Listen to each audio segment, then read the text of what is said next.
there is one property which differentiates between all the three important mixtures, and that property is we going to discuss today, and that is the property of Tyndall effect.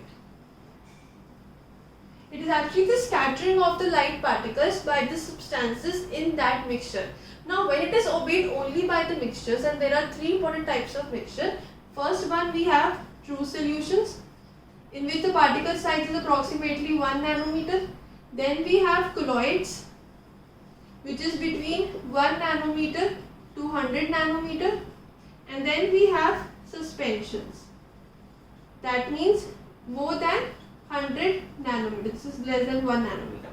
So when we have three important types of mixtures, and Tyndall effect, that is scattering of the light particles, can only be done in two of these types of mixtures. So you have to remember that Tyndall effect is only the scattering of light. Now scattering of light could be done when the particle size is slightly bigger, not very much enlarged. So those particles which have a size near to 100 nanometer are obeyed by the Tyndall effect.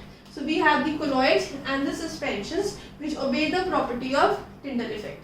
So to check this property is being obeyed by the colloids and the suspensions, we have an experiment. So what we do in that experiment, we have a dark room and then we take a colloid. For example, if I have taken milk. Now if I have taken a colloid in a dark room, there is no light in that room, and if a beam of light is transferred or is being sent from one end, you will see that all the particles in the milk, that are the vitamins or the various fats or the lipids, all these particles are between the size of 1 nanometer to 100 nanometer. Now when the particle size is between this category, they are quite large enough to scatter the beam of light. So they will scatter the beam in all directions.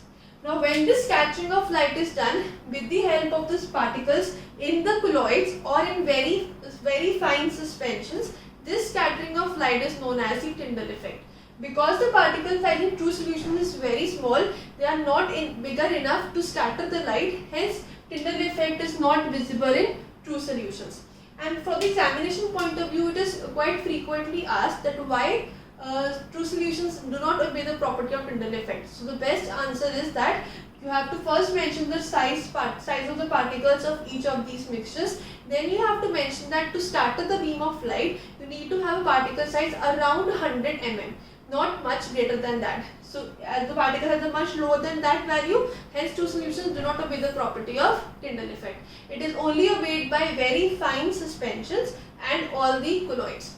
This was the concept of Tyndall effect. We have discussed a definition and we have discussed that why true solutions don't obey the property of Tyndall effect.